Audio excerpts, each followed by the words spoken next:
Hello, BookTube. I've got a wee bit of mail for you to start off our weekday. A bright, sunny, hot Monday. The type of day where you walk your dog around the neighborhood in your shirt sleeves, and you both come back hot and panting when it's over. Just exactly what you'd expect from going on to the second week of November in Boston. In actual point of fact, we haven't had this mean warmth temperature in this part of the northeastern littoral ever in the entire geologic history of Earth, except for when the whole of this hemisphere was molten lava. But hey, climate change isn't real, right? That's what the former head of Greenpeace says. He says it isn't real. But anyway, we do have a periodical to start things off with. What I thought was the title of it was kind of funny. This is the new GQ, and it's Will Smith Speaks His Truth. And no matter what else you can say about Will Smith, certainly he has on-screen charisma. Certainly he can open a movie. But in all of Hollywood, and we're talking a lot of crazy people, there is no one as delusionally egotistical as Will Smith. The one thing he has never done, not once, since he was a teenage breakout star in TV making God's own money, the one thing he has never done in all that time, a wife, children, homes, real estate deals, gigantic movies, the one thing he's never done in all that time is tell the truth. So this was kind of funny to see that. And we, of course, get our usual forays into high fashion. Like, for instance, formal wear. Doesn't this person look happy to be wearing formal wear? No? No? It looks like you should be calling the paramedics because they're 45 seconds away from overdosing on heroin? Maybe so. Isn't that a look you want? But I went through this whole issue. I read the fawning Will Smith piece and was just blown away by it. I just didn't know what to do with it. It bears absolutely no resemblance to reality. Not the slightest bit. It doesn't touch on reality in any way, except, I guess, that when Will Smith is sitting on a chair in the photo shoot, he is part of Earth's gravimetric field. I guess that can probably be measured, but all the rest of it, certainly every word that comes out of his mouth, every word that comes out of the writer of the piece, who was that? Do I want to know? What if I know them? What if I know the author? No, Wesley Lowery. I don't know Wesley Lowery, and Wesley Lowery certainly worked for their money. But no, I went through the whole thing. I read that whole thing. I read everything else, and I was thinking, in this vast desert, there are issues of GQ and there are issues of GQ. Some of them don't do anything for me. But I was thinking, in this vast desert, is there going to be anything about books? Anything at all? And I was getting towards the end, and I was thinking not. And then I encountered this big article by Zach Barron called "Can Amazon Build the Next Game of Thrones?" And it's all about Amazon investing heavily in Robert Jordan's Wheel of Time series. Doesn't get any more bookish than that. I have a screener for a large amount of the first season of Wheel of Time that I haven't got to yet. I confess, I was put off by the teaser trailer. I watched the teaser trailer before I had the screener that I have now. I have an e-screener. And I watched the teaser trailer first and had exactly the negative reaction that you would expect that I would have. where the teaser trailer was, there's an ancient evil that is awakening again to afflict the land. And there is a large group of heroic women who are banding together to defend it. And there are some women novices, some female novices, that may or may not join that large group. And there's one particular heroine in that large group of women banding together to defend this world. And they're defending it so that the simple village women can go about their job of providing ale and stabling horses and whatnot. You're watching the teaser trailer. Not only was that description fits the teaser trailer. Not only was I watching it thinking, okay, but aren't the three main characters in the whole 50-book saga three young men? Or am I remembering that wrong? Not only was I thinking that, but I was also thinking, okay, and even if you have your own way of telling the story, weren't there actual biological men in the Wheel of Time series, millers, alehouse keepers, craftsmen, that sort of thing. It wasn't a village entirely of women, right? It wasn't protagonists who are only women. It wasn't swordsmen, warriors, kings, noblemen who are all women. There were men in this story, right? And three of them are the main characters in the book. It turns out that was just the teaser trailer, and maybe Amazon got a little pushback from that. God knows I would like to see this pushback get a little stronger. I am all for, what is the noxious academic phrasing? Diversity and inclusion, diversity, equity, and inclusion, whatever it is. You run afoul of that department at university, and you're on the way out. But I'm all in favor of it. But these books are already written. But anyway, the actual trailer fixed that quite a bit, which was great. And also, the actual trailer, in addition to fixing that and showing that, yes, there are men in this universe and there are three male main characters, it also showed that the Aes Sedai are really well done in this series. And of course, they are a major part of the book. You don't actually need to fix the book in order to make it, in order to signal more representation for half a dozen maniacs with blue hair and blue check marks on Twitter. You don't have to appease them. The book already does that. Robert Jordan already did that. And the trailer did a much better job of showing that, of showing the balance between those two things. And boy, oh boy, the trailer, the supernatural stuff, that's come see, come saw. To me, it all looks the same in all of these epic productions. And I'm dreading the fact that it's going to look the same in Lord of the Rings.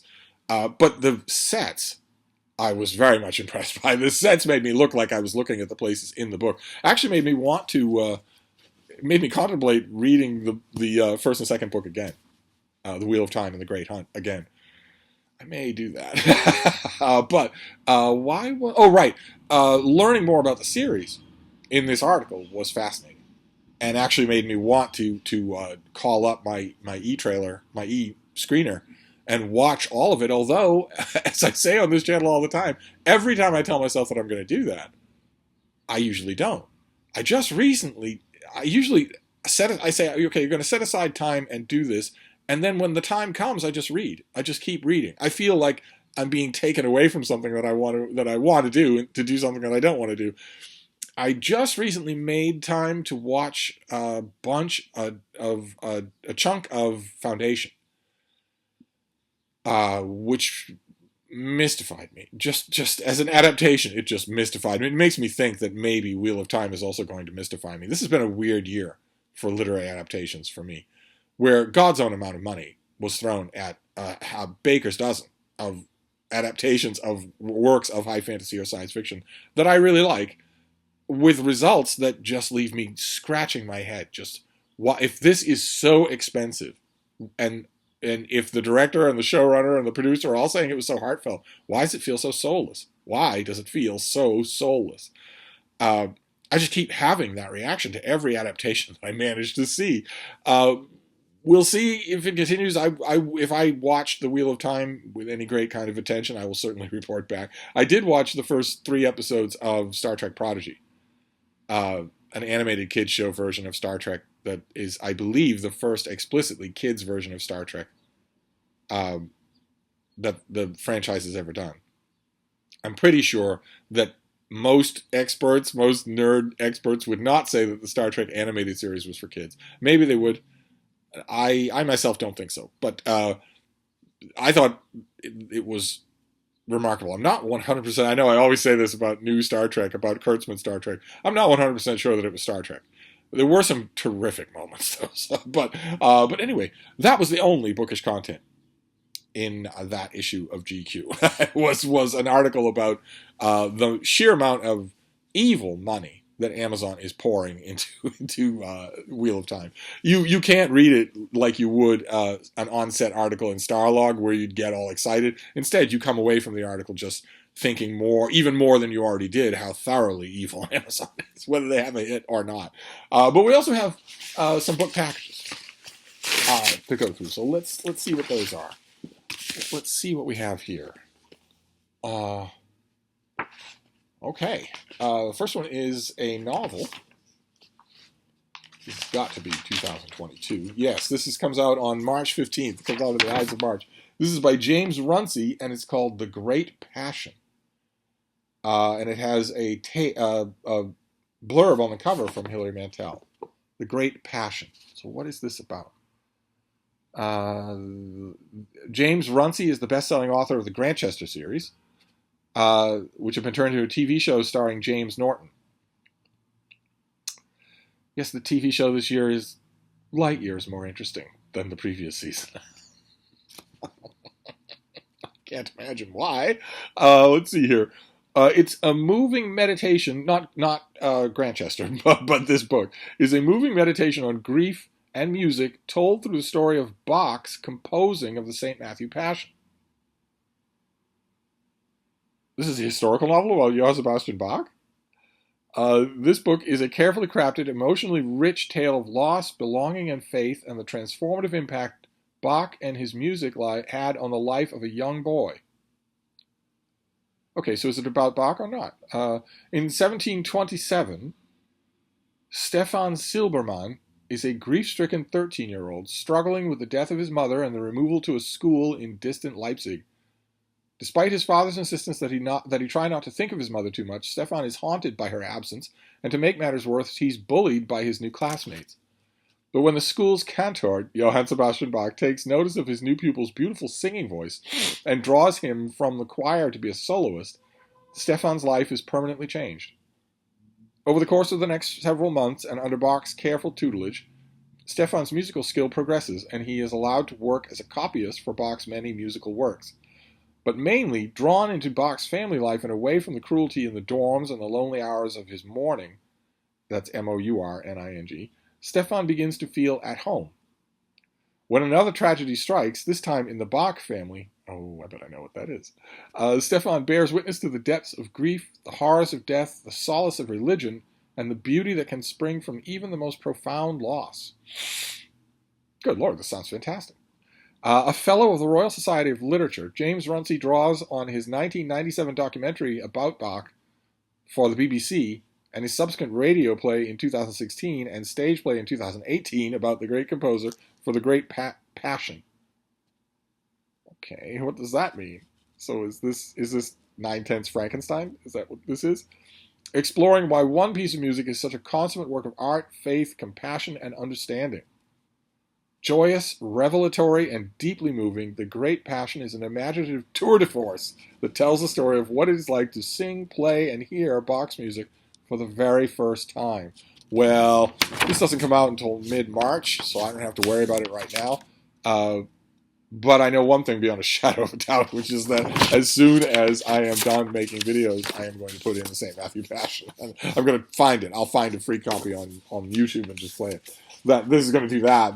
This book is going to do that, no matter what else it does. And we'll see what this next one is, and then we'll be done. We only have 2 packages. Probably too hot for the mailman to deliver things. You know how it's like in November in New England. Let's see what we have here. Oh, okay, great. I think we talked about this already. I think we have already talked about this. Very, very interesting. I think you will find this interesting. Okay, so this comes with blurbs by the Times, Book List, Nylon, a whole bunch of authors. We want a date on this thing. Okay, this comes out in late November, when the daytime high temperature will probably be down in the 70s. And it's from Other Press, so it's going to be a paperback original. So the book is just going to be a $20 paperback.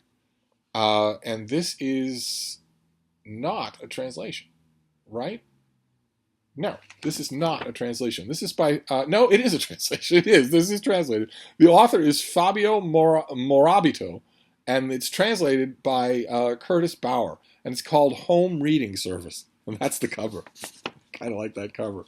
Let's see here. Mexican-Italian author Fabio Morabito this book is a love letter to art, exploring the power of books to create a community or even transform a life. Through the eyes of Eduardo, a man who spent most of his time on Earth simply allowing things to happen to him, the author presents universal truths about our need for connection and the fragile nature of relationships. This is a slim novel with tremendous depth, and it's perfect for fans of the dry observational humor of Kevin Wilson's Nothing to See Here, or of the curmudgeonly characters that ultimately charm, like Frederick Bachman's A Man Called Uwe and the movie Up. Let's see. So what do we got about the book? Nearing 35, Eduardo desires nothing in particular. He lives in the once upscale Mexican town of Cuernavaca, where the mafia routinely extorts the local businesses, like his family's, for monthly protection payments. At his required community service of reading to the elderly and disabled, he doesn't listen to a word of the Dostoevsky or Henry James that he's reading. But when Eduardo comes across a poem of his father, now slowly dying of cancer, had once copied by the Mexican poet Isabel Freire, it affects him as no literature has before. In sharing the poem, he's astonished at what these few words are capable of bringing out in others. So the home reading service refers to his community service, where he's reading to the elderly. Home reading service introduces a rich cast of characters, many who are utterly strange yet relatable in all their quirks. A retired colonel who loves the readings even though he's only awake for a few pages. A deaf family who reads, this pub sheet's full of typos, who reads Eduardo's lips, not realizing that their children can hear. A pair of brothers who pull bizarre pranks, and a stunning wheelchair-bound opera singer with an aggressively flirty housekeeper. As Eduardo himself finds himself in the homes and increasingly enmeshed in the lives of this community, he starts to realize how much his own life has been missing. And the author lives in Mexico City, and his works have been translated into many languages, but this is the first time that anything by him has been translated into English. Fantastic. Okay, so this comes out on November 16th. Which means I can get to it right away, right? I can't read the other one because the other one's next year, but this comes out in a week. So there you go. You never know where you're going to get with mail hauls on this channel. This time it's 2 works of fiction, one translated and one historical. One historical novel about Johann Sebastian Bach, and the other contemporary fiction from an author who lives in Mexico City. Fantastic. All right, well, there's the mail. Not much mail, but still. More might come, and if it does, we'll do a mail haul part 2. Thank you, BookTube.